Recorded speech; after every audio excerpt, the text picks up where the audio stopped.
Assalamu alaikum everyone. This is Sayyid Noor Hussain, and today we will be conducting a lecture on CSS essay.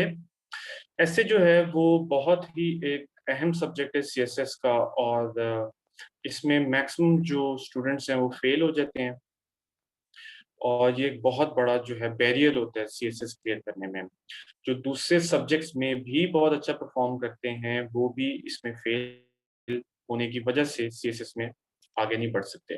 तो ऐसे पे आपने बहुत focus करना है, उस पे बहुत मेहनत करनी है, और ये जो सबसे वीकेस्ट जो है ना, ये जो चेन में लिंक है, इसको स्ट्रॉन्ग करना है आपने, और इसको सही तरह लेके चलना है। उसमें सबसे पहले अहम बात जो है वो ये है कि आपने ऐसे को समझना है कि ऐसे है क्या चीज़। बहुत सी मिथ्स आपने सुनी होंगी, डिफरेंट टीचर्स का डिफरेंट वर्जन होता है, और वो मोस्टली ठीक होते हैं, लेकिन एक जो बिगर पिक्चर है वो बहुत से लोग मिस कर जाते हैं। मैं आज कोशिश करूंगा कि आप लोगों के ऐसे के बारे में जो डिफरेंट कॉन्सेप्ट्स हैं उनको अलाइन कर सकूं, और आपको एक सेंट्रल आइडिया बता सकूं कि ऐसे होता क्या है। ठीक है, तो मैं अब स्लाइड शेयर करने लगा हूं।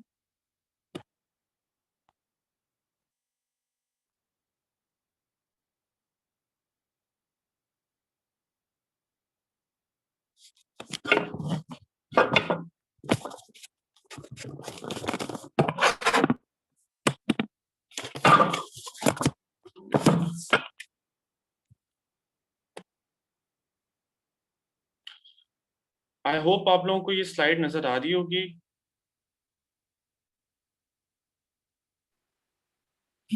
तूबा, आप बताएं, आपको ये स्लाइड नजर आ रही है? आप अनम्यूट कर सकती हैं। Yes sir. Yes sir, visible है। चलें ठीक है, चलें ठीक है, फिर स्टार्ट करते हैं।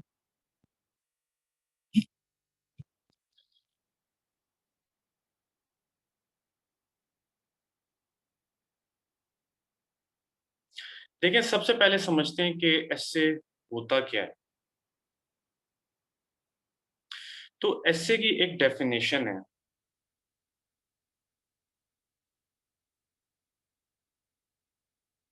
ऐसे की डेफिनेशन ये है, जो इसका लिटरल मायने है वो होता है टू अटेम्प्ट, कि एक एफर्ट करना, एक अटेम्प्ट करना। अब ये इसके एक लिटरल मायने है, लेकिन लिटरल मायने से मुराद क्या है कि ऐसे है to attempt some sort of writing, to attempt to give your opinion, या कोई ऐसी चीज की कोशिश करना। ठीक है, लेकिन जो हमारे रेलेवेंट डेफिनेशन है वो ये है कि the definition of an essay is a short piece of writing that expresses information as well as the writer's opinion। ठीक है, ये एक डेफिनेशन है। फिर एक है a written composition of moderate length exploring a particular issue or subject। अब इसमें गौर कीजिएगा कि it's a short piece of writing. ठीक है, 2000 words, 2500 words, that expresses information. आपने उसमें इंफॉर्मेशन भी देनी है, डिफरेंट फैक्ट्स देने हैं, as well as the writer's opinion. ये बहुत इंपॉर्टेंट है, राइटर का ओपिनियन भी उसमें होता है। सो कीप दैट इन माइंड। ठीक है, आपने डिफरेंट इंफॉर्मेशन देनी है, डिफरेंट फैक्ट्स देने हैं, और अपना ओपिनियन भी देना है, अपने आर्गुमेंट्स भी देने हैं। अगर वो चीज जिसमें सिर्फ फैक्ट्स हो और कुछ भी ना हो, उसको कहते हैं रिपोर्ट। ठीक है, रिपोर्ट में आप सिर्फ और सिर्फ फैक्ट्स दे देते हैं, आप इंफॉर्मेशन दे देते हैं, ये चीज ऐसे ऐसे ऐसे थी, ये चीज ऐसे थी। उसमें सिर्फ ऑब्जेक्टिव नॉलेज होता है, उसमें सब्जेक्टिव नॉलेज नहीं होता, आपका ओपिनियन होता है, वो रिपोर्ट होती है। रिपोर्ट और ऐसे में क्या फर्क हुआ कि इसमें आप अपना ओपिनियन भी दे रहे हैं, and your opinion is very important. और CSS में ओपिनियन जो है उसको प्रॉपर मेजर किया जाता है, मार्क किया जाता है। तो आपने ओपिनियन देना है और सही तरीके से पूरी चीज को बिल्ड करना है अलोंग विद इंफॉर्मेशन। तो ये दोनों चीजें इसमें आ जाती हैं। ठीक है, आगे बढ़ते हैं।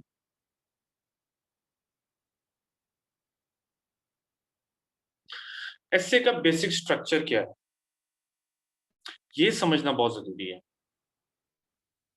एसे का बेसिक स्ट्रक्चर समझे बगैर आप आगे नहीं बढ़ सकते।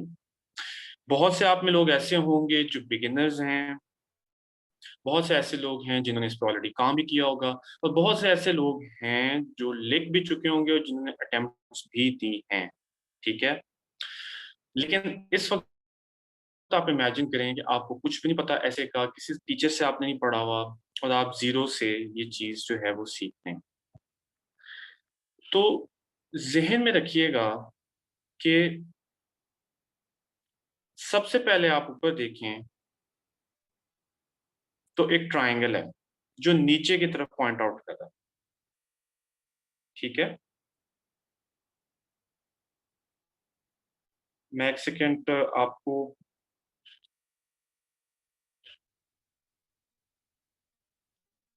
अच्छा, इसमें अभी वो टूल्स अवेलेबल नहीं है, चलें कोई बात नहीं, मैं वैसे ही बता देता हूँ। सबसे पहले आप ऊपर का ट्रायंगल देखें, ये ट्रायंगल जो है वो डाउनवर्ड जो है वो पॉइंट आउट करता है, ठीक है? ये है इंट्रोडक्शन। ये जो डाउनवर्ड ट्रायंगल है, ये जो है वो बता रहा है कि आपका इंट्रोडक्शन एक जनरल से शुरू है और इट विल, ठीक है? ये इस तरह से फोकस होगा। फिर ये नीचे जो रेक्टेंगल्स हैं, these are your body paragraphs, और ये इसी तरह से आ जाएंगे जितने भी आपके बॉडी पैराग्राफ्स। फिर नीचे एक इनवर्स ट्रायंगल है, जो inverse triangle, this is your conclusion, और ये जो इमेज है आपने अपने जहन में रख लेना है, ठीक है? आप मुझे ज़रा 2 मिनट दीजिएगा, मैं ज़रा एनोटेशन के टूल्स, ताकि मैं आपको ज़रा बेहतर तरीके। अच्छा जी, अब हम शुरू करते हैं। ये आपको बेसिक स्ट्रक्चर नज़र आ रहा है ऐसे का। ये जो है, दिस इज़ द इंट्रोडक्शन, ये बॉडी पैराग्राफ्स हैं, ठीक है? ये पूरा जो है बॉडी होगा, ये आपका मेजर जो चंक है ऐसे का, ये होगा, और फाइनली ये आपका कंक्लूजन है, ओके? आपने अपने ज़हन में ये जो इमेज है, ये बिल्कुल डाल लेने के एक इस तरह ट्रायंगल है और फिर इवेंचुअली एक इस तरह ट्रायंगल है, ऑलराइट? अब इसका मतलब ये है कि इंट्रोडक्शन में आपने जनरल से शुरू किया, इसलिए ये ब्रॉड है, और इवेंचुअली आप फोकस करते जा रहे हैं एक बात पे, जो कि आपकी थीसिस स्टेटमेंट है और फिर आपके आर्गुमेंट्स हैं, ओके? और इवेंचुअली ये जब आप बॉडी पैराग्राफ्स लिखते जाएंगे, डिफरेंट अपने आर्गुमेंट्स देंगे, और उसके बाद फिर आपने जो कंक्लूजन में बात जो है वो उधर से शुरू करके और फिर इवेंचुअली एक ब्रॉडर पाथ जनरल पे जाके तो आपने उस अपने ऐसे को खत्म करना है। अब इंट्रोडक्शन का मकसद क्या है, ठीक है? इंट्रोडक्शन का मकसद है इंट्रोड्यूसिंग द टॉपिक, ठीक है? और ये बिल्कुल इसका यही मतलब है कि आपका जो भी टॉपिक है, हम एक फर्ज करें इकोनॉमी ऑफ पाकिस्तान पे आप ऐसे लिख रहे हैं, हम उसको साथ साथ लेके चलते हैं। तो इकोनॉमी ऑफ पाकिस्तान में आप सबसे पहले सब्जेक्ट इंट्रोड्यूस कराएंगे, और फिर आप उस पे जो आपका स्टांस है वो देंगे, और स्टांस जो है वो थीसिस स्टेटमेंट है। तो फर्स्ट करें आप इकोनॉमी ऑफ पाकिस्तान पे, क्योंकि बड़ा एक बेसिक इसका स्ट्रक्चर होता है इस तरह के इशू बेस्ड ऐसे का, हम पहले स्टार्ट उससे करेंगे, बाद में हम जो है वो आर्गुमेंटेटिव उस पे जा सकते हैं। सिंपल ऐसे है इकोनॉमी ऑफ पाकिस्तान, उसमें कुछ इश्यूज हैं जो पाकिस्तान फेस कर रहा है, उसके कुछ इफेक्ट्स भी होंगे और उसके कुछ सॉल्यूशंस होंगे। तो it's a very basic structure, but it's a very easy structure to understand के ऐसे बिल्ड कैसे होता है। उसमें सबसे पहले आप टॉपिक इंट्रोड्यूस कराएंगे, उसमें फिर आप उसके बॉडी पैराग्राफ्स देंगे जो आपके डिफरेंट जो हैं वो आर्गुमेंट्स होंगे उसको प्रूव करने के लिए, जो उसमें आप उसके प्रॉब्लम्स बताएंगे, उसके इफेक्ट्स बताएंगे, और फिर उसके जो सॉल्यूशंस वो सब के सब बॉडी में आएंगे, ठीक है? और फिर आप कंक्लूजन देंगे जिसमें आप दोबारा अपना मेन स्टांस देंगे और फिर इवेंचुअली बात को खत्म करेंगे। ठीक है, अब इसकी एग्जांपल इकोनॉमी के एंगल से देखें तो ये हो सकता है कि first you will introduce the subject, उस पर आप जनरल बात कर सकते हैं कि किसी भी स्टेटमेंट से स्टार्ट कर सकते हैं कि in the 21st century economy plays a very critical role in the destiny of a nation। अब ये एक बड़ी जनरल बात है कि in the 21st century economy plays a very critical role in the destiny of a nation। अब ये बड़ी जनरल बात है। इस तरह आपने अपना ऐसे शुरू किया एक जनरल बात से, and then you will come to the point कि the economy of Pakistan is facing many challenges। तो आप दोनों बातों में फर्क देखें। पहली बात एक जनरल बात थी कि इकोनॉमी क्यों मुल्कों के लिए जरूरी है, एक वैसे बात, और फिर आप इस बात पे आए कि पाकिस्तान की इकोनॉमी की चैलेंजेस है। तो ये इसका ये मतलब है, ये जो ब्रॉडर से आपने स्पेसिफिक पे आना है, इसका ये मतलब है। ये स्ट्रेटजी आपने अपनानी है किसी भी किस्म का ऐसे करने के लिए। पहली एक दो लाइनें जनरल होंगी, उसके बाद you will come to the point. Okay, come to the point, उसके बाद आप उसके डिफरेंट जो आर्गुमेंट्स हैं वो देंगे। आगे बढ़ते हैं। अब इसमें एक ये चीज देखें कि ये ऐसे की आउटलाइन है, ये आपने पेपर में बनानी है और इसके स्पेसिफिक मार्क्स भी होते हैं और इससे आपके ऐसे का स्ट्रक्चर पता चलता है। ठीक है, इसमें सबसे पहले आप इंट्रोडक्शन की हेडिंग देंगे अपनी आउटलाइन में, उसके नीचे आप थीसिस स्टेटमेंट दे सकते हैं, कई लोग नहीं भी देते। अगर आप उसको बेहतर तरीके से कंट्रोल कर सकते हैं तो आप जरूर दें। जैसे इकोनॉमी के केस में क्या थीसिस स्टेटमेंट हो सकती है कि even though there are many challenges that Pakistan is facing, comma the economic crisis is the most critical one. इस किस्म की आप आउटलाइन, इस किस्म की आप थीसिस स्टेटमेंट दे सकते हैं या कुछ और भी बना सकते हैं।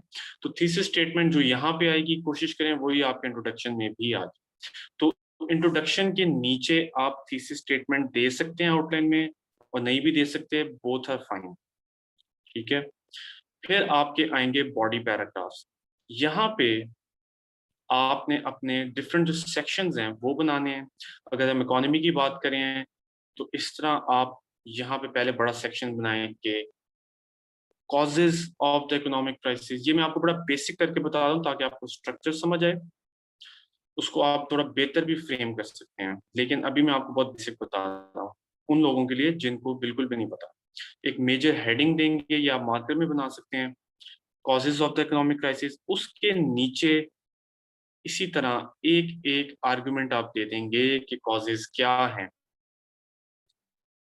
राइट, फिर आप एक और अपना मेन सेक्शन बनाएंगे effects of the poor economic condition या पुअर इकोनॉमिक परफॉर्मेंस, इफेक्ट्स पे आ जाएंगे। उस तरह का मेन सेक्शन एक और बनाएंगे, फिर उसके नीचे एक एक आर्गुमेंट दे देंगे। जब वो हो जाएगा फिर आप उसके सॉल्यूशंस का हेडिंग बनाएं और फिर उसके नीचे इस तरह से सॉल्यूशन दे दें। आपने आउटलाइन में सिर्फ मेन मेन आर्गुमेंट्स देने हैं और ये जो नीचे की डिटेल है ये एंड पे पैराग्राफ्स में आएगी। तो अपने जहन में रखिएगा कि जो आप एक आर्गुमेंट देते हैं यहाँ पे उसकी शॉर्ट फॉर्म, ये आपने इसी के ऊपर पैराग्राफ बनाना है। एक आर्गुमेंट लेंगे यहाँ से और उसका एक पूरा पैराग्राफ बनाएंगे। ठीक है, अगला आर्गुमेंट लेंगे अपने एसे में और उसका पूरा पैराग्राफ बनाएंगे। ये अपने जहन में रखिएगा। ठीक है, और फिर अगला आर्गुमेंट लेंगे उससे आप अपना पूरा जो है वो बनाएंगे। इस तरह आपका एक एक आउटलाइन का जो आर्गुमेंट है वो एक एक पैराग्राफ है, ये अपने जहन में रखिएगा। ठीक है, फिर आप इवेंचुअली कंक्लूजन जो है वो भी अपने आउटलाइन में लिख देंगे इसी तरह header. This is the main idea behind outline, कि वो आपके पूरे ऐसे का एक खाका होता है। उसका स्केलेटन होता है, उसका स्ट्रक्चर होता है, और वो पढ़ने के बाद एग्जामिनर को या किसी भी बंदे को पता चल जाएगा कि आपके एसे में क्या कंटेंट है। वो इंट्रोडक्शन पढ़ेगा, उसमें थीसिस स्टेटमेंट पढ़ सकता है, फिर वो मेन हेडिंग पढ़ेगा, कॉजेज, उसके नीचे आपने कॉजेज दी हुई होंगी, फिर वो मेन हेडिंग पढ़ेगा इफेक्ट्स, उसके नीचे आपने इफेक्ट्स दिए होंगे, और फिर वो एक मेन हेडिंग पढ़ेगा कि सॉल्यूशंस, और उसके नीचे उसकी शॉर्ट फॉर्म सॉल्यूशंस की वो पढ़ लेगा, और उसको पूरा आइडिया हो जाएगा कि आपका पूरा एसे क्या है। तो इट्स लाइक अ स्केलेटन। ये करके ऐसे लिखना भी बहुत आसान हो जाता है, because then for when you have the arguments ready, आप वो आराम से लेते हैं, उससे टॉपिक सेंटेंस बनाते हैं पैराग्राफ का, और फिर नीचे उसको प्रूव करते जाते हैं। आप अगला आर्ग्यूमेंट लेते हैं, उससे टॉपिक सेंटेंस बनाते हैं अपने पैराग्राफ का, और फिर जो है ना वो नीचे उसको प्रूव कर देते हैं, वो पैराग्राफ खत्म हो जाता है। जहन में रखिएगा, एक आर्गुमेंट का एक ही पैराग्राफ होगा, उसमें एक ही बात होगी, ठीक है। ये होगी आउटलाइन की बात। आगे बढ़ते हैं, आपने आउटलाइन बनानी है अपने पेपर में, और इसका बेहतर तरीका ये होता है कि आप अपने लिए पेपर की बैक पे सबसे पहले ब्रेनस्टॉर्मिंग करें पेपर के दौरान, और ब्रेनस्टॉर्मिंग करके डिफरेंट जो पॉइंट्स हैं वो आप लिख लें, कि ये आपको कोई पॉइंट आया, वो पॉइंट आया, कोई इफेक्ट जहन में आ रहा है, कोई सोल्यूशन जहन में आ रहा है, जो डिफरेंट चीजें हैं वो आप लिखते जाएं, बाद में उनको ऑर्गेनाइज कर लें, ठीक है। एक ये तरीका है। फिर एक तरीका ये भी होता है कि फर्स्ट करें, आपने ब्रेनस्टॉर्मिंग करनी है, सबसे पहले आप लिख दें इफेक्ट्स, ठीक है। उसके इर्द गिर्द आप इफेक्ट्स जो आपको समझ में आ रहे हैं वो लिखते जाएं पीछे अपने पेपर के। फिर आपने लिख दिया कॉजेज, उसको जो आपको कॉजेज जहन में आते जा रहे हैं वो लिखते जाएं, ठीक है। जो भी कॉजेज है, ये आपने इस तरह से ब्रेनस्टॉर्मिंग करनी है, रफ वर्क करना है। फिर बाद में आप इनको ऑर्गेनाइज करें, और इसी तरीके से अपने आइडियाज को उस आउटलाइन की फॉर्म दे दें। This is the method that you are going to use, क्योंकि जिस टाइम पे ब्रेनस्टॉर्म करें उस टाइम जहन में स्ट्रक्चर नहीं बनेगा, सिर्फ आइडियाज आ रहे होंगे, उनको बस रफली लिखें और बाद में इसका ऑर्गेनाइज कर लें, ठीक है। ये बन जाएगी आपकी आउटलाइन। फिर आगे बढ़ते हैं, ये फिर उसी की एक एक्सप्लेनेशन आ रही है, इंट्रोडक्शन है, इसमें आप अपना पर्पस और टॉपिक आइडेंटिफाई करें, and you orienting the reader, उसमें आप थीसिस स्टेटमेंट दे रहे हैं। पूरी जो बॉडी आप देखें कि बॉडी का साइज इंट्रोडक्शन और कंक्लूजन से बड़ा है, बिकॉज 80% आपका जो पूरा कंटेंट है वो बॉडी में होगा, उसमें बहुत से पैराग्राफ्स होंगे, उसमें डिटेल्स होंगी, एग्जाम्पल्स होंगी। ये इसमें स्टेटिस्टिक्स, ग्राफ्स और टेबल्स लिखे हुए हैं, ये आपने नहीं डालने हैं, ठीक है। अगर तो आप रिसर्च पेपर लिख रहे हो तो उसमें आप ग्राफ्स और टेबल्स बना सकते हैं, लेकिन ऐसे में आपने ना मैप बनाना है, ना ग्राफ बनाना है, ना टेबल बनाना है। अगर स्टेटिस्टिक्स डालने हैं तो वो सेंटेंसेस के अंदर ही होगा, ये अपने जहन में रखिएगा। ऐसे पहले पॉइंट से लेके एंड तक एक कोहेरेंट जो है वो एक राइटिंग होती है, उसके अंदर ब्रेक्स नहीं आते, वो रिसर्च पेपर और रिपोर्ट्स वगैरह में होता है। इसमें आपका फ्लो जो है वो पूरा एक होना चाहिए, उसमें कोई इस तरह से ना मैप नहीं आना चाहिए। तो ये फिर आप जो है कंक्लूजन लिख देंगे, और उसमें जो है मेन पॉइंट्स और थीसिस अपना रीस्टेट कर देंगे। अब डिटेल में जरा देखते हैं कि इंट्रोडक्शन क्या चीज है।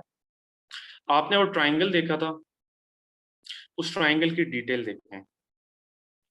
उस ट्राइंगल में क्या हो रहा है, सबसे पहले आप एक कॉन्टेक्स्ट दे रहे हैं, ठीक है।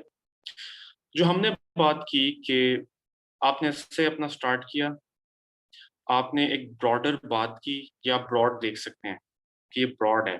ब्रॉडर ये बात की कि in the 21st century economy plays a very critical role in the destiny of a nation। ये एक जनरल सी बात है।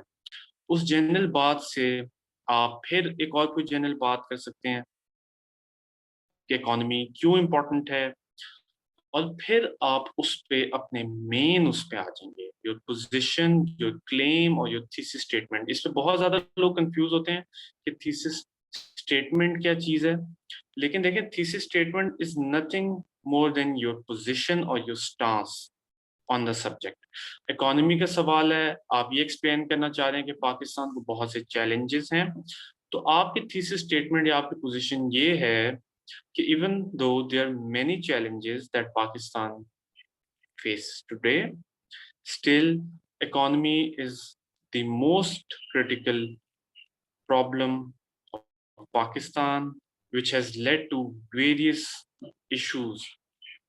ठीक है, इस किस्म की आप बात अपनी दे सकते हैं कि पाकिस्तान के बहुत से मसले हैं, लेकिन इकोनॉमी सबसे बड़ा मसला है, जिसकी वजह से बहुत से मसाइल और भी पैदा हो गए हैं। ये आपकी पोजीशन हो सकती है।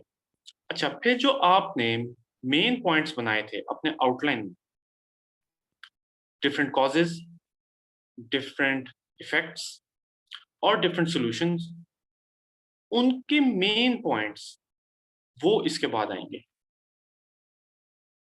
इसको आप कह सकते हैं ग्लिम्पसेस ऑफ द आउटलाइन, इसको आप ये कह सकते हैं कि समरी ऑफ द होल एसे, लेकिन ये इस जगह पे आएगा। और इसका कनेक्शन किस तरह बना कि आपने एक ब्रॉडर बात की कि इकोनॉमी दुनिया के लिए बहुत ज़रूरी है, दुनिया के मुल्कों की प्रोग्रेस के लिए। फिर आपने बात किया कि अनफॉर्चुनेटली पाकिस्तान की economy is not performing well, and even though there many other problems, Pakistan की economy is the worst and the most challenging problem.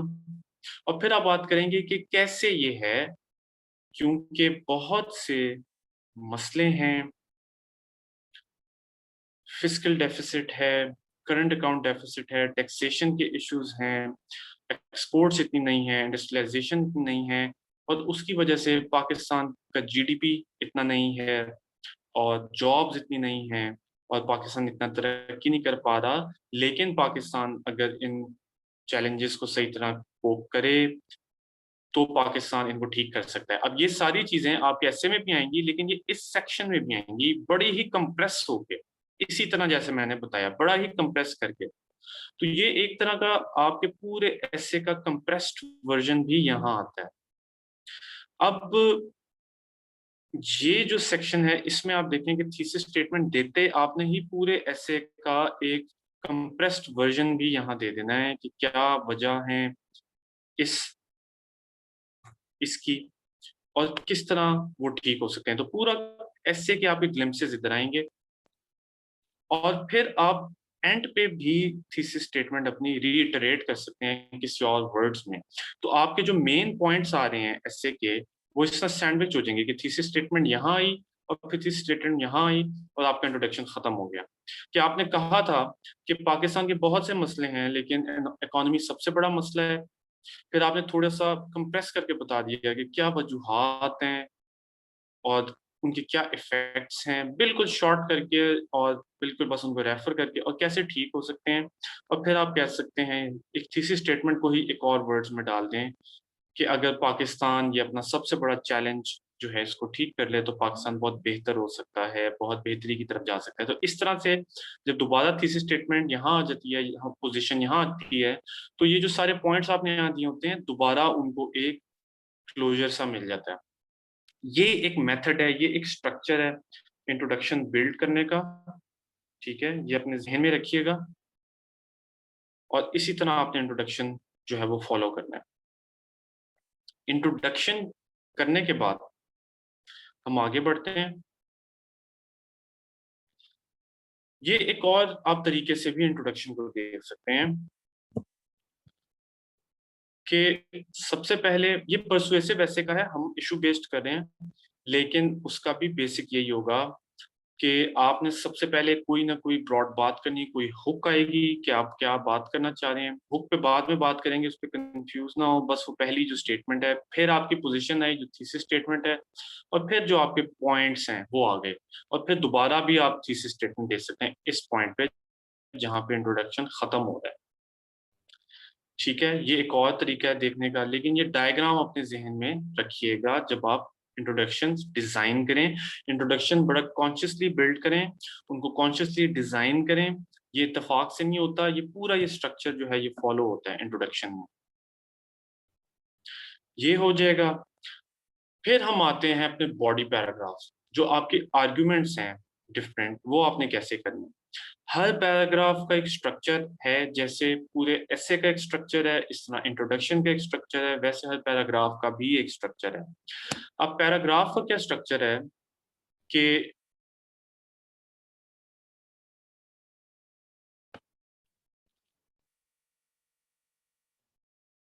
Paragraph का ये स्ट्रक्चर है कि पैराग्राफ की पहली line is the topic sentence, और ये वो आर्ग्यूमेंट है जो अपने आउटलाइन में लिखा था। ये ज़हन में रखिएगा, जो आपने आउटलाइन में एक आर्गुमेंट लिखा है, फर्ज करें आप कॉजेज ऑफ इकोनॉमिक क्राइसिस, ठीक है, उसमें आपने एक पॉइंट दिया है कि लैक ऑफ एक्सपोर्ट्स या या weak industrialisation in Pakistan, lack of industrialisation in Pakistan, कि पाकिस्तान में इतनी इंडस्ट्री नहीं है। ये आपने एक आर्गुमेंट दिया है कि कॉज ऑफ इकोनॉमिक क्राइसिस।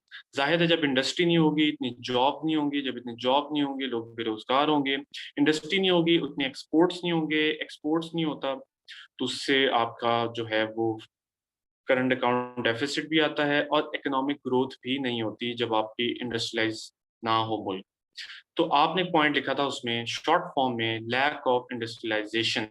ये आपने इफेक्ट्स की हेडिंग के नीचे, सॉरी, ये आपने कॉजेज के उसमें लिखा था। यहाँ पे आप दोबारा जब वो पैराग्राफ आएगा तो उसको टॉपिक सेंटेंस में लिखेंगे, पैराग्राफ की पहली लाइन, और उसमें आप बताएंगे owing to the lack of industrialisation in Pakistan the country has not seen considerable और एडिक्वेट इकोनॉमिक ग्रोथ। तो उसमें आपने बताया कि इंट्रोडक्शन, सॉरी, ये कि लैक ऑफ इंडस्ट्रियलाइजेशन की वजह से पाकिस्तान में इकोनॉमिक ग्रोथ नहीं हो सकी। तो ये आपका टॉपिक सेंटेंस होगा। टॉपिक सेंटेंस का क्या मतलब है कि उस पैराग्राफ का टॉपिक क्या है। हर पैराग्राफ का भी एक टॉपिक है, और वो आर्ग्यूमेंट है एक जो आप दे रहे हैं। ये अपने जहन में रखिएगा। फिर उस आर्ग्यूमेंट को, जो आपने टॉपिक दिया है, उस पैराग्राफ का जो टॉपिक है, जो आर्ग्यूमेंट आपने दिया है, उसको आपने प्रूव करना है। आपने एक बात की कि जी इंडस्ट्रियलाइजेशन नहीं है, उसकी वजह से पाकिस्तान में इकोनॉमिक ग्रोथ नहीं हो सकी, और इकोनॉमिक ग्रोथ नहीं हो सकी तो जॉब्स वगैरह नहीं आ सकी, ये डेवलपमेंट है। आपने उसी बात को थोड़ा सा और आगे बढ़ा दिया अगले सेंटेंस में, लेकिन फिर आपने उसकी कोई एग्जाम्पल देनी है। ये बहुत इंपॉर्टेंट है, अपने जहन में रखिएगा कि जो आर्ग्यूमेंट आपने दिया उसका कोई ना कोई एविडेंस आपने जरूर देना है उसको प्रूव करने के लिए। आपने ये क्लेम तो कर दिया है कि इंडस्ट्रियलाइजेशन नहीं है, उससे इकोनॉमिक ग्रोथ नहीं हो सकी, लेकिन कोई सपोर्टिंग एविडेंस, कोई डाटा, कोई स्टेटिस्टिक्स, किसी ऑथर का कोट, वो आपने देना है। एविडेंस की बहुत सी फॉर्म्स हैं। एविडेंस जो है वो स्टेटिस्टिक भी एक एविडेंस है, और किसी अथॉरिटी का कोट, कोई इकोनॉमिक अथॉरिटी है जिनकी उसमें एक्सपर्टीज है, उनका कोटेशन आ सकता है। और किसी कोई आर्टिकल पढ़ा है, आप राइटर का डाल सकते हैं, कोई बुक आपने पढ़ी है वो आप डाल सकते हैं, और वो क्रेडिबल हो। और कोई हिस्टोरिकल इवेंट भी आप उसमें कोट कर सकते हैं, लेकिन some sort of solid fact. ये आर्गुमेंट सॉलिड फैक्ट नहीं है। Argument is an argument, but this must be some sort of objective information, कोई फैक्ट, कोई फिगर, किसी इंसान का कोट, किसी अथॉरिटी का, कोई हिस्टोरिकल, कोई इंटरनेशनल एग्जाम्पल दे सकते हैं। फॉर एग्जाम्पल हम इसमें एग्जाम्पल दे देते हैं, ये अपना आर्गुमेंट प्रूव करने के लिए, कि साउथ कोरिया है, साउथ कोरिया इंडस्ट्रियलाइज हुआ तो उसमें इकोनॉमिक ग्रोथ हुई, पाकिस्तान में नहीं हुआ, पाकिस्तान में ना इसलिए ग्रोथ नहीं हो सकी। तो आपने मेन अपना पहले आर्गुमेंट दिया था कि लैक ऑफ इंडस्ट्रियलाइजेशन की वजह से पाकिस्तान में इकोनॉमिक ग्रोथ नहीं हो सकी। ये आपके ओवरऑल कॉजेज के एम्बिट में आ रहा है। फिर आपने उसको थोड़ा सा डेवलप कर दिया कि चूंकि इकोनॉमिक ग्रोथ नहीं हो सकी, जॉब्स नहीं बन सकी, जीडीपी नहीं बढ़ सका। और फिर आपने बताया कि हम साउथ कोरिया के एग्जाम्पल देखें अगर, तो हमने ये देखा कि साउथ कोरिया इंडस्ट्रियलाइज हुआ, उसने इंडस्ट्री लगाई और बहुत जॉब्स क्रिएट हुई, इकोनॉमिक ग्रोथ हुआ। इस वक्त आपको पता होगा प्रोबेबली सैमसंग जो है बहुत बड़ी कंपनी है, वो भी साउथ कोरियन है। तो आप देखें कि कैसे पूरी दुनिया की मार्केट कैप्चर की हुई है उन्होंने। तो अगर हम भी इंडस्ट्रियलाइज करें तो हम भी जो है इकोनॉमिकली ग्रो कर सकते हैं। ये आपने एग्जाम्पल दे दिया अपने आर्गुमेंट को प्रूव करने के लिए। ये हर पैराग्राफ में आपने यही करना है। This structure is going to repeat in each paragraph, जो आपका बॉडी का पैराग्राफ, ये आपने नहीं छोड़ना। पहले आपने आर्गुमेंट दिया जो आपके आउटलाइन में था, फिर आपने उसको थोड़ा सा एक कोई बात उस पर और कर सकते हैं, और फिर उसका ये एग्जाम्पल देनी ही देनी है। ये बहुत क्रिटिकल है। Example, evidence, data, statistic, quotation, कोई बुक का नाम, किसी ऑथर की कोई चीज, वो आपने देना है। किसी वर्ल्ड बैंक की रिपोर्ट, IMF की report, anything that you think can support your argument, वो आपने देना है। और फिर सारी बात को दोबारा जो है वो एक ओवरऑल जो आपका मेन पॉइंट है उसको दोबारा समराइज कर दें। जैसे हमने यहाँ पे साउथ कोरिया की एग्जांपल दी थी कि किस तरह इंडस्ट्रियलाइज हुआ, सैमसंग की एग्जांपल देखें, पूरी दुनिया की मार्केट कैप्चर की हुई है, और इस तरह उससे पूरे साउथ कोरिया में इकोनॉमिक जो है डेवलपमेंट भी है। और आप दोबारा उस पॉइंट को रिटरेट कर दें कि अगर पाकिस्तान भी इंडस्ट्रियलाइज करे, या पाकिस्तान ने चूंकि इंडस्ट्रियलाइज नहीं किया, यहाँ हम कॉजेज करें तो हम बात इस तरह फ्रेम करेंगे क्योंकि पाकिस्तान में इंडस्ट्रियलाइजेशन नहीं हुई, इसलिए पाकिस्तान में इकोनॉमिक ग्रोथ भी नहीं हो सकी। ये दोबारा वही पॉइंट एक तरह का रिटरेट हो जाएगा, but now with this context जो आपने एग्जाम्पल दे दिया है। ठीक है, ये हर पैराग्राफ का स्ट्रक्चर है और ये हर पैराग्राफ में रिपीट होगा। ये आपने बहुत जहन में रखना है। इसी तरह मैथमेटिकली आपने अपना जो है वो पूरा ऐसे बिल्ड करना है। इंट्रोडक्शन का एक पूरा स्ट्रक्चर है, फिर हर पैराग्राफ का एक स्ट्रक्चर है, और उसी को रिपीट करते जाना है। ठीक है, ये पैराग्राफ का स्ट्रक्चर आ गया जो बॉडी पैराग्राफ है। ये एक तरीका है याद रखने का, जो आप याद रख सकते हैं हर बॉडी पैराग्राफ को पील के नाम से। अब इसमें क्या है, पील शॉर्ट फॉर्म बनाई हुई है। पॉइंट कि आपका मेन पॉइंट क्या है, आपका मेन आर्ग्यूमेंट क्या है, क्या आप पॉइंट दे रहे हो, उसका कोई एविडेंस दो। ठीक है, कि ये मेरे पास एविडेंस है, वही जो हमने बात की, statistic, argument, example, anything which proves your point, anything that proves your point, वो दो। और फिर उसको थोड़ा सा एक्सप्लेन कर दो, उस पर थोड़ी बात कर लो, और फिर आपने लिंक बनाना है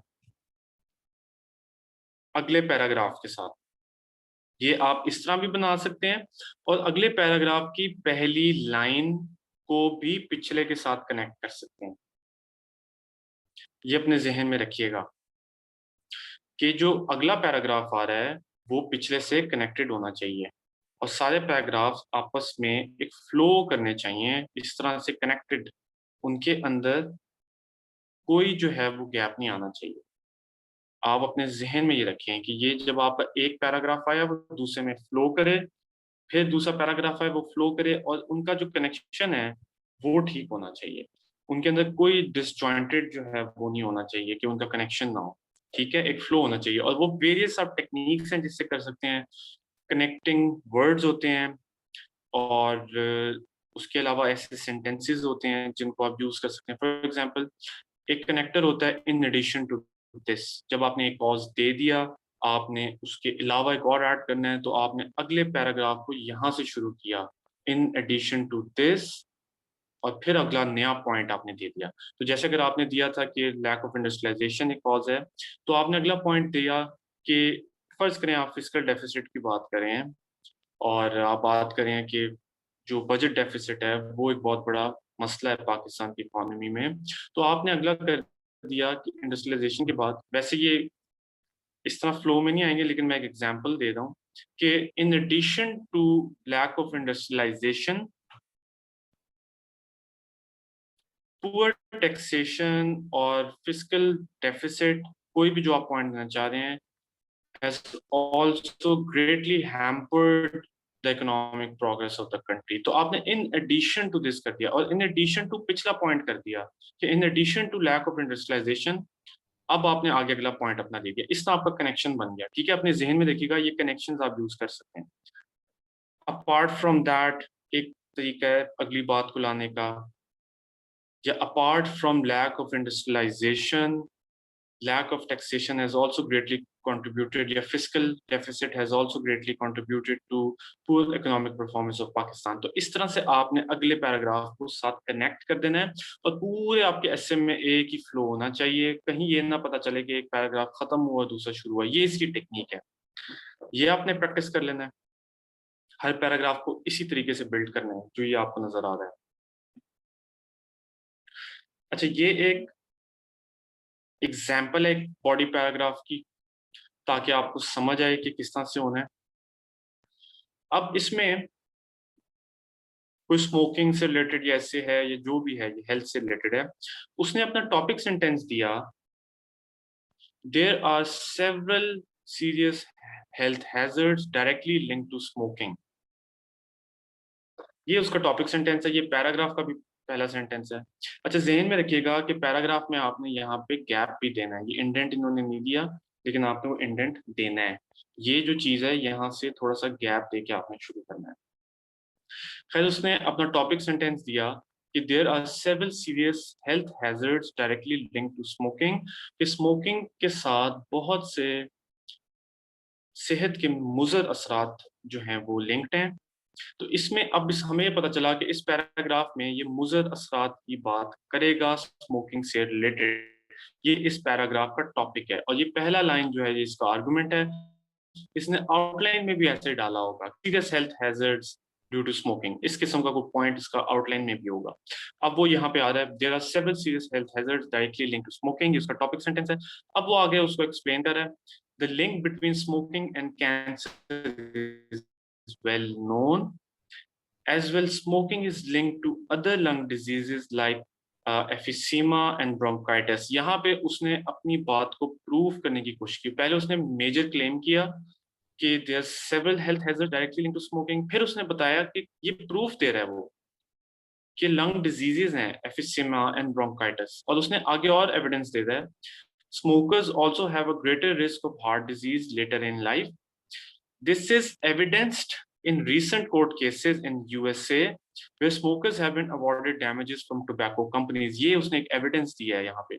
Further, there is substantial research that even passive smoking can have long-term effects on health. ये थोड़ा सा उसने उस चीज को explain कर दिया हुआ। लेकिन इस सब में ये देखें कि ये जो उसका मेन आइडिया था, ये उसने यहाँ प्रॉपर प्रूव किया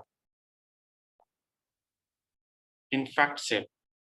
There are several serious health hazards directly linked to smoking, और सीरियस हेल्थ हैजर्ड्स क्या हैं, एफिसीमा एंड ब्रोंकाइटिस। और फिर उसने आगे बताया, this is evidenced in recent court cases in USA where smokers have been awarded damages from tobacco companies.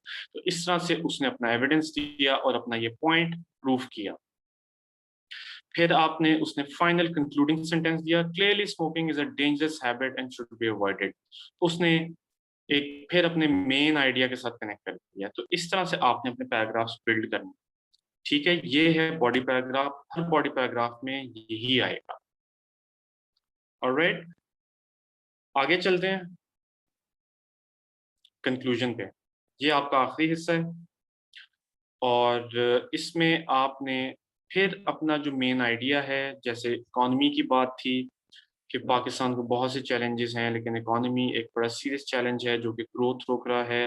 उसमें थोड़े से पॉइंट्स आपने फिर बता देने हैं और फिर एक फाइनल ब्रॉडर बात आप दोबारा कर सकते हैं कि अगर पाकिस्तान इकोनॉमी अपनी इम्प्रूव करे, बेहतर जो है इकोनॉमी डेवलप करे, तो ये भी एक बहुत ज़बरदस्त नेशन बन सकता है economically, and Pakistan can become the strongest nation of the world, या इस किस्म की कोई भी बात। तो आप देख सकते हैं, इसको समझने का ये भी तरीका है कि you can also make it like an inverse introduction.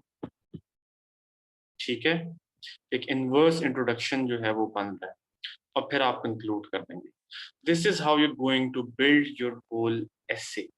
I hope कि थोड़ा सा आप लोगों को कोई हेल्प हुई होगी ऐसे समझने में, ऐसे के डायनामिक्स समझने में, कि इस तरह आपने पूरे ऐसे को बिल्ड करना है। यही तरीका जो है वो आपके हर ऐसे में जो है वो अप्लाई होगा। इसी तरह आपने इंट्रोडक्शन बिल्ड करना है, इसी तरह आपने जो है वो अपना हर जो है वो बिल्ड करना है।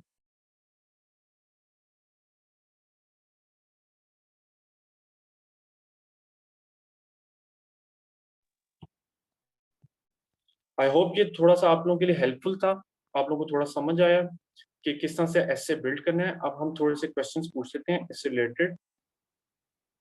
तो फरहान, आपने क्वेश्चन पूछ लें अपना।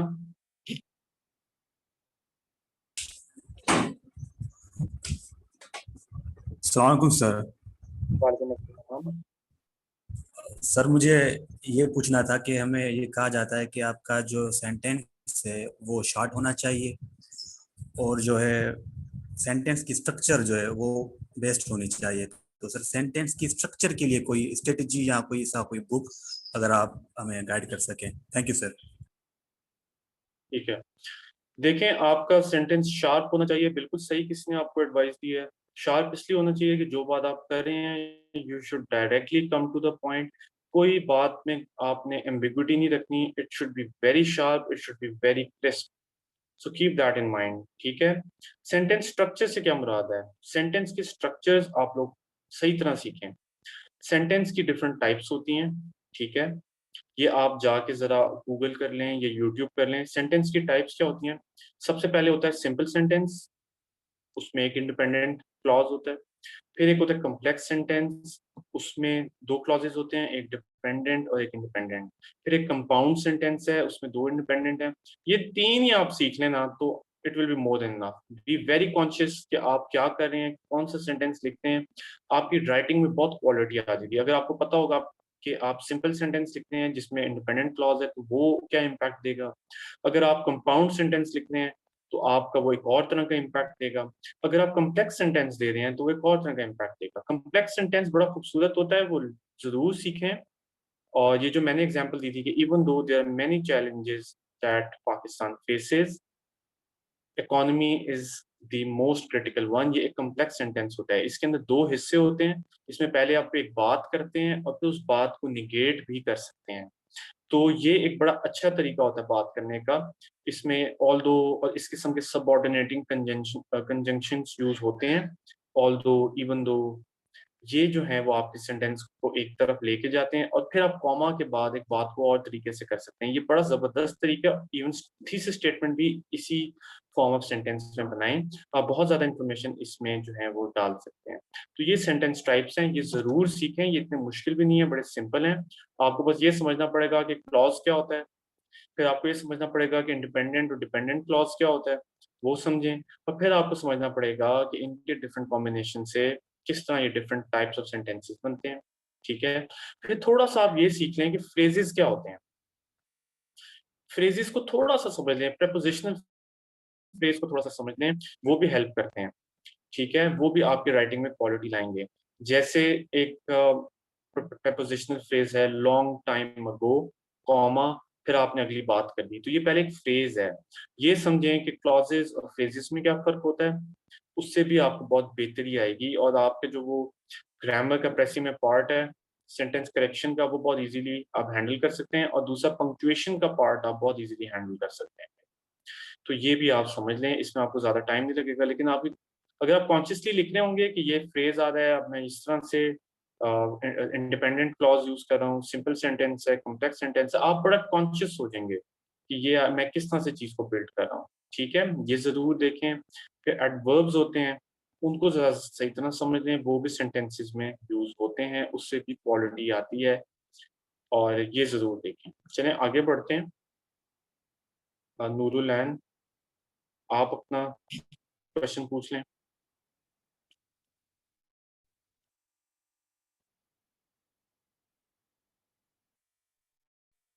जी Noorul Ain, you can ask your question.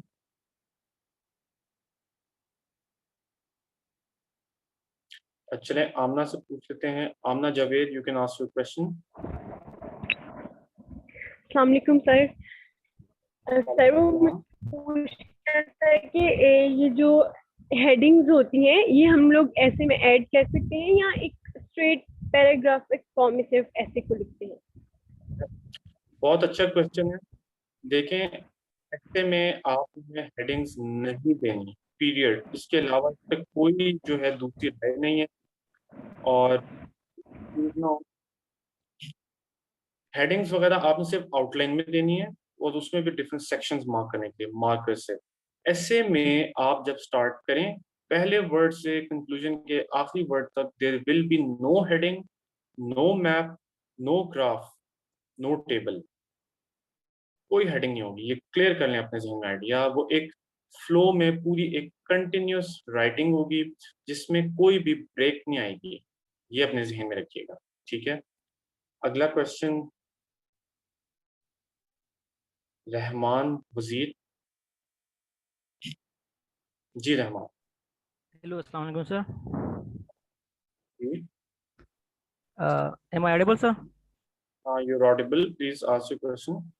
Sir मेरा एक क्वेश्चन है और एक सजेशन है। क्वेश्चन सर मेरा ये है कि sir how was your essay preparation technique? I mean did you attempt several essay before exam, और मतलब आपने किस तरह किया था? और सेकंड सर मेरा सजेशन या रिक्वेस्ट ये है कि sir kindly if you share your attempt of any essay with us, कि हमारे साथ अगर आप शेयर कर दे कोई आपने जो किया हो, अटेम्प्ट किया हो। ठीक। Thank you sir.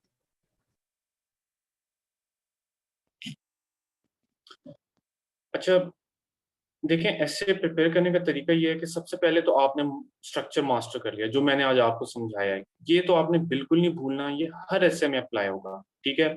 Once you get the hang of the structure, आपको समझ आ जाए कि एविडेंस आपने लिखना है, आर्गुमेंट्स लिखने हैं, तो जब अब आप अपने ऐसे की तैयारी करेंगे, आप अलोंग दीज लाइंस करेंगे। आप जब भी आप कोई तैयारी करेंगे, आप उसमें आर्गुमेंट्स प्रिपेयर करेंगे उस टॉपिक के, और उस आर्गुमेंट को प्रूव करने के लिए कोई एविडेंस प्रिपेयर करेंगे, ठीक है। तो आपकी प्रिपरेशन इस तरह से होगी कि आपने आर्गुमेंट्स बनाए हुए होंगे उस ऐसे के, और उस हर आर्गुमेंट को प्रूव करने के लिए कोई ना कोई एविडेंस आपने अपने पास रखा होगा।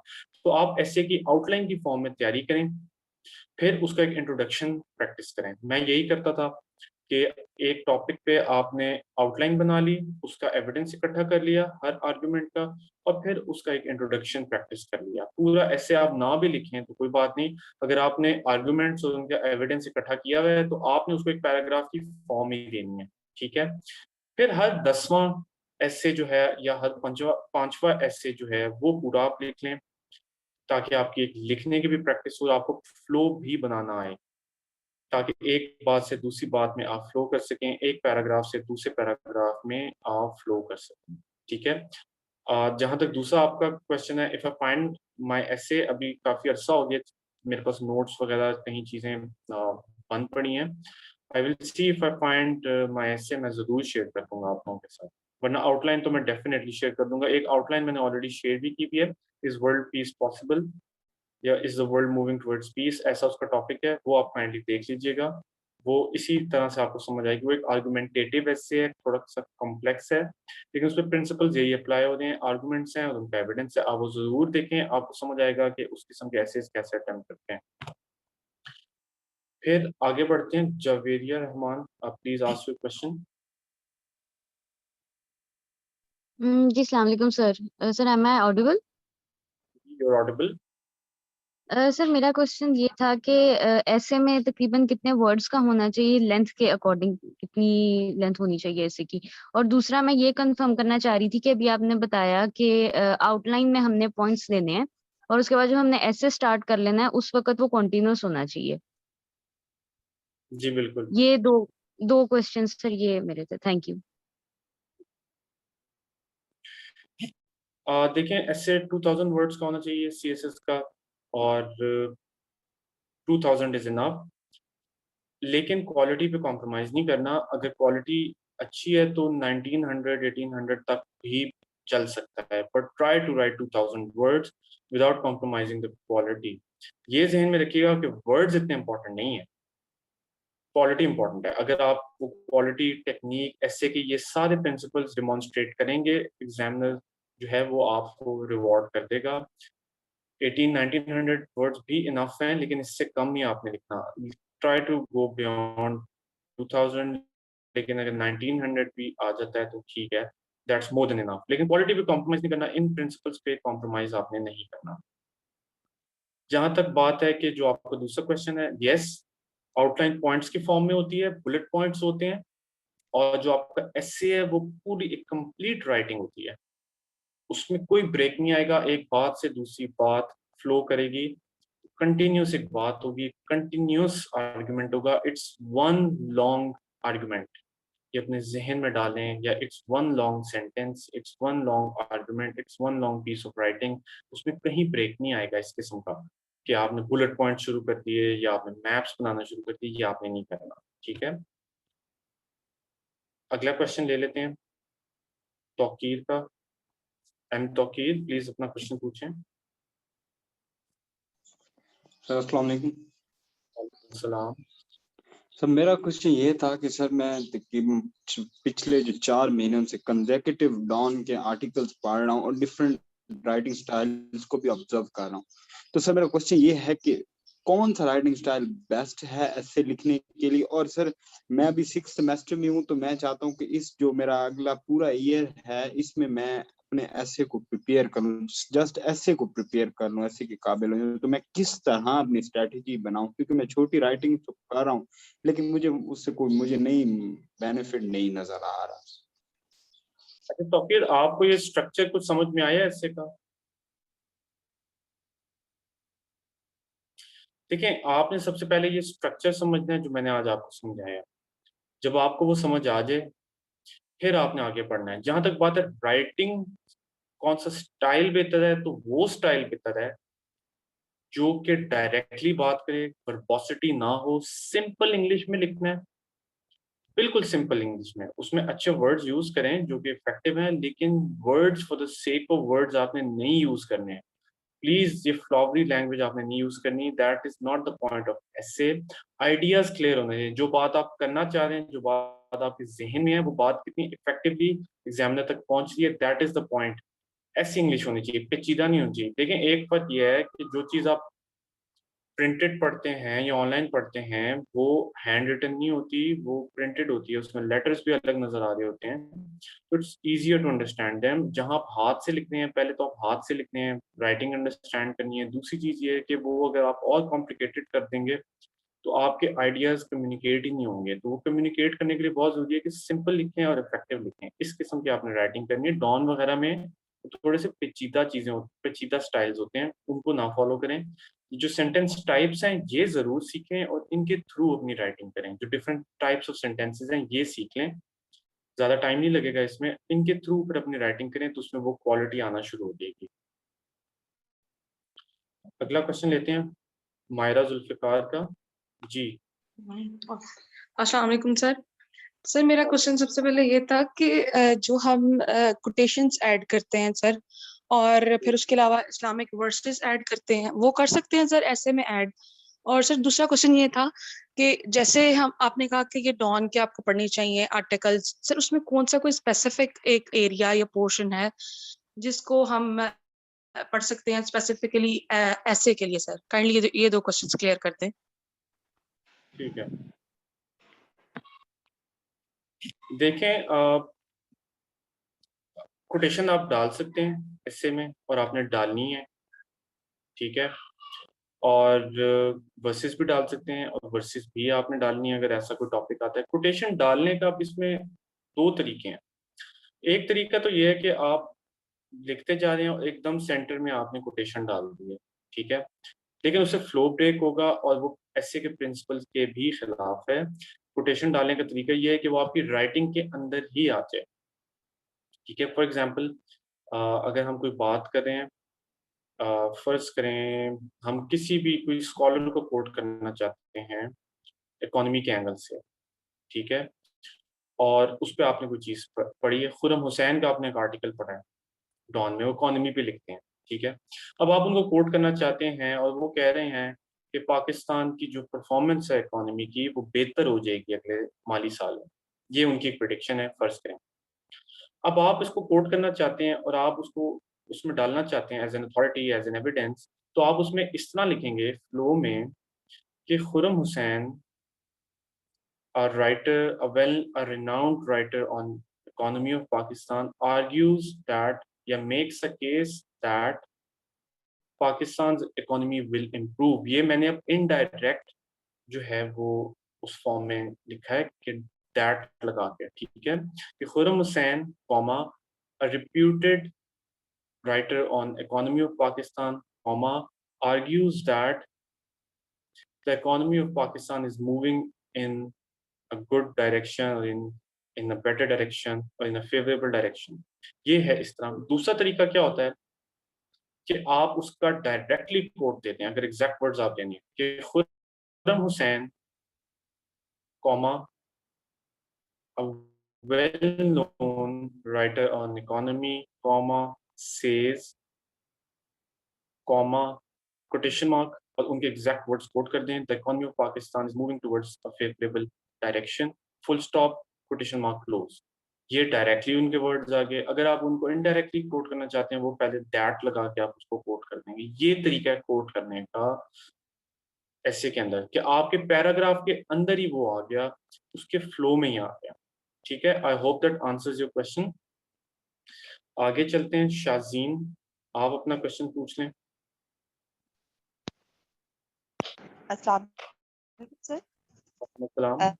सर एक मेरा ये सवाल है कि जब मटेरियल गैदर करना है ऐसे का, स्पेशली जो आउटलाइन बनानी है, एक तो मटेरियल गैदरिंग पे है, दूसरा ये है कि जब हम ऐसे लिखते हैं, फॉर एग्जांपल हमने कोटेशन लिखी है या फैक्ट्स एंड फिगर्स लिखे हैं, तो उसे हमें ब्लैक पॉइंटर से हाईलाइट करने की जरूरत है या नहीं है, या मर्ज करके हैंडराइटिंग में लिखते हैं उस ब्लू पॉइंटर से ही? बड़ा अच्छा आपका सवाल है, और ये क्वेश्चन मुझे भी बड़ा बॉदर करता रहा थ्रू आउट माई प्रैक्टिस। मैंने बहुत से लोगों को कंसल्ट किया कि क्या हम फैक्ट्स को ब्लैक पॉइंटर में लिख सकते हैं या नहीं लिख सकते, और ये इस पे आपको दोनों ही व्यूज मिलेंगे। जो आपके नॉर्मल CSS के पेपर हैं, Pakistan affairs, current affairs, IR जो भी है, उसमें जरूर करें ब्लैक पॉइंटर यूज, उसमें ये कोई मसला नहीं होगा। ये मसला उठता है essay में। मैंने कई पेपर्स में इस तरह किया है, बेहतर होता है क्योंकि आपके फैक्ट्स थोड़े से दिख रहे होते हैं, लेकिन I was not comfortable doing it in the final paper. मैंने नहीं किया फाइनल पेपर में, क्योंकि मुझे लग रहा था कि ऐसे का एक फ्लो टूटता है एंड यू डोंट नो कि तो कौन सी चीज़ जो है वो आपको पीनलाइज कर जाए। तो मैंने फाइनल पेपर में नहीं किया। आप अगर करना चाहते हैं तो करें, कई लोग कर भी देते हैं, लेकिन बेहतर ये होगा कि ऐसे कोई फ्लो में लिखें और इस तरह से चीज़ें हाईलाइट ना करें। ठीक है, ये सेफ अप्रोच होगी। ठीक है, अपना लास्ट क्वेश्चन आज का लेते हैं यासिर से, and then we will close the session. जी यासिर, अपना क्वेश्चन पूछें। अस्सलाम वालेकुम सर। वालेकुम अस्सलाम। सर मैंने पूछना था लिटरेरी ऐसे का सर उसका जरा बता दे थोड़ा सा। जी देखें, लिटरेरी जो है ना, पहली बात तो मैं आपको बताऊं, कोशिश कीजिएगा कि वो अटेम्प्ट ना करें। ठीक है, और कोशिश करें, सबसे इजी एसेज होते हैं issue based, economy of Pakistan, tourism, कोई चैलेंज है, एजुकेशन, इस किस्म के। ये सबसे आसान है क्योंकि इनका स्ट्रक्चर सबसे आसान है, इनके आर्गुमेंट्स बड़े आसान होते हैं। ये कर लें। अगर ये नहीं कर सकते, बेहतर थोड़ा कुछ और या करना चाह रहे हैं, तो फिर थोड़े से ऐसे की तरफ आए जो कंसेप्चुअल होते हैं लेकिन पूरी तरह लिटरेरी नहीं होते। ठीक है, जैसे मैंने अटेम्प्ट किया था फ्रीडम ऑफ स्पीच पे। अब वो टॉपिक क्या था कि I disagree with what you have to say, but I will defend to the death your right to say it. अब ये फ्रीडम ऑफ स्पीच पे है, ये लिटरेरी नहीं है पूरी तरह, ये जहन में रखिएगा। ये फ्रीडम ऑफ स्पीच पे है, लिटरेरी की तरह भी इससे आप कर सकते हैं, लेकिन मैंने इसको भी थोड़ा सा सब्सटैंशियल कर दिया था कि जो फ्रीडम ऑफ स्पीच है वो कैसे सोसाइटी के प्रोग्रेस के लिए बहुत ज़रूरी है। उसमें मैंने फिर उसको डिफरेंट आर्गूमेंट्स दे दिए कि कैसे ज़रूरी है, और फिर उनका एविडेंस दे दिया, और वो कुछ फिर एरियाज दे दिए कि अगर फ्रीडम ऑफ स्पीच ना हो तो सोसाइटीज में क्या होता है। ठीक है, उनका डीजनरेशन क्यों हो जाती है। तो ये मैंने इस तरह से हैंडल किया। लेकिन कुछ इस किस्म के ऐसे होते हैं जो बिल्कुल लिटरेरी होते हैं, जैसे when life gives you lemons make lemonade. ये वो टॉपिक्स हैं जो पूरी तरह लिटरेरी हैं, और इनको आप इस तरह से जो है वो मोल्ड भी नहीं इतने आराम से कर सकते। लेकिन फिर भी अगर आप वो करना चाहते हैं तो उनको करने के स्ट्रक्चर्स और हैं। अब फर्स्ट करें, ये एक टॉपिक है when life gives you lemons make lemonade. अब पहले तो आपने उस टॉपिक को इंटरप्रेट करना है कि जब जिंदगी आपको टफ सिचुएशन से गुजारे, try to make best use of them. आप इसको एक्सप्लेन करेंगे, इसको इंटरप्रेट करेंगे, और फिर आप अपना मेन सेक्शन ये बना सकते हैं कि why this is the case, why I agree with this statement, कि ये ऐसे ही है कि जब आप पे मुश्किलात आएँ तो आपको उनका सामना करना चाहिए और उनको अपॉर्चुनिटीज़ में कन्वर्ट करना चाहिए। ये आपने मेन हेडर दे दिया, अब इसके नीचे आर्गुमेंट्स दे दिए। उसमें आप पर्सनल लेवल पे भी कर सकते हैं और इसमें आप माइक्रो लेवल एनालिसिस के एंगल से भी हेडिंग बना सकते हैं, मैक्रो लेवल पे भी बता सकते हैं कि डिफरेंट उसमें सेग्रीगेट करके कि आप पहले इंडिविजुअल की एग्जांपल देते हैं कि जैसे एक इंडिविजुअल आप उसमें दे सकते हैं कि किसी भी इंसान पे जब मुश्किलात आती हैं, उन मुश्किलात को जब वो सही तरह फेस करता है और उसके बाद उनसे आगे बढ़ता है, तो वो उनसे कुछ सीख के आगे बढ़ा होता है और वो ज़िंदगी में अब अगली दफ़ा जब वो उस मुश्किल से गुज़रेगा, तो वो बहुत बेहतर तरीके से हैंडल कर ये बड़ा एक इंडिविजुअल लेवल पे एक एग्जांपल आ गई आपका मेन पॉइंट प्रूव करके। और फिर आप इसको एक बड़ा ही पॉलिटिकल एंगल से भी प्रूव कर सकते हैं मैक्रो लेवल पे कि नेशंस की एग्जांपल देखिए, कई नेशंस हैं जिन पे मुश्किलात आईं, कैसे उनको फेस किया। अब यूएस की एग्जांपल देते हैं, ग्रेट डिप्रेशन आया, पूरी तरह इकोनॉमी कोलैप्स हो गई, फिर फ्रैंकलिन डी रूजवेल्ट आए, कैसे उन्होंने पूरी अपनी नेशन को मोटिवेट किया, सारी नेशन ने बड़े-बड़े मैसिव प्रोजेक्ट्स में जो है पार्टिसिपेट भी किया, इकोनॉमी जो है वो रिवाइव हुई और इस तरह उन्होंने ये चीज़ सीखी। So when life gives you lemons make lemonade, इस किस्म की। और उस आपको पता हो ग्रेट डिप्रेशन की वजह से बड़े नए इदारे वजूद में आए हैं, जो आज तक मुल्कों में उसी तरह चल रहे हैं, उसी तरह इकोनॉमीज़ जो है अब मैनेज होती हैं। तो आप देख सकते हैं कि वो एक कैटास्ट्रॉफी आया, उसकी वजह से कितनी चीज़ें वजूद में आई हैं। आप ये देख लें कि आईएमएफ का एक बहुत बड़ा रोल है अब पूरी दुनिया में और ये इदारे भी उसी कॉन्टेक्स्ट में बने। तो एक प्रॉब्लम आया, उस प्रॉब्लम को सॉल्व किया और उसका आगे सॉल्यूशन। तो यूँ इंटरप्रेट करके आप उसको इंडिविजुअल लेवल पे भी उस टॉपिक को समझा सकते हैं, प्रूव कर सकते हैं, फिर मैक्रो लेवल पे समझा सकते हैं, पॉलिटिकल लेवल पे बता सकते हैं। इस तरह से उसको डिफरेंट तरीकों से अपने मेन जो स्टांस है, मेन पोजीशन उसको प्रूव कर सकते हैं। सोशल लेवल पे प्रूव कर सकते हैं कि कैसे ये ज़रूरी है। इस तरह से आपने लिटरेरी एसे को भी हैंडल करना है, ठीक है? I hope this session was helpful. और एसे के स्ट्रक्चर पे आज हमने बात की कि एसे का डिफरेंट स्ट्रक्चर क्या है और इंट्रोडक्शन का क्या स्ट्रक्चर है, बॉडी पैराग्राफ्स का क्या स्ट्रक्चर है और कंक्लूजन का क्या स्ट्रक्चर है। ये स्ट्रक्चर हर ऐसे पे अप्लाई होगा, लिटरेरी हो, इशू बेस्ड हो, परसुएसिव ऐसे हो, यही स्ट्रक्चर है और बॉडी पैराग्राफ्स का भी यही स्ट्रक्चर है, ठीक है? आपने आउटलाइन बनानी है और उस तरह जो उसमें आर्गुमेंट्स हैं उनको आगे प्रूव करना है। I hope the session was helpful. Thank you so much and take care.